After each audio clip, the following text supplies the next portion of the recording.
के पत्नी अगर पढ़ल लिखल मिल गई, पत्नी पढ़ल लिखल मिल गई हो जी, तो दू गो देश में ना जाए। कहाँ कहाँ कतनो बड़का बिजनेस होके तो अपना मर्द के दू गो देश में ना जाए। कहाँ सबे सुन ले भैया, तू सुन लो, हो सुंटू भैया तू सुन लो। पहला थाईलैंड हाँ और दूसरा रसिया।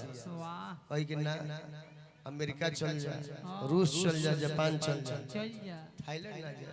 काहे उहे बात के दर्द में औरतिया कहती है। का कहते हो प्रीति माने घरे आइल बड़े तो सफा दलाने बुझ ले बड़े, पैसा ले बड़े या गही रहे। तू देश में ना जाए दे। कहाँ हाँ, लेकिन तारा के देख के एगो गीत गावे के मन करता कौन हो कि मोहनी मुराद ऐसन हर सूरत हो हमारा दिलवा के ढावे। काहे काहे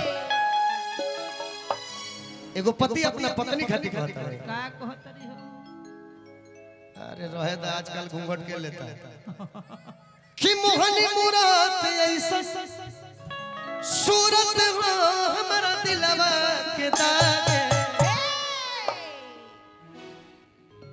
कि चांदनियन जान हमारा बाड़ी हो दिया दिया केहू नजरो न लावे। लेकिन हमार गीतिया कि कमल पिया रसिया, रसिया हे कमल पिया रसिया जवानी होता बस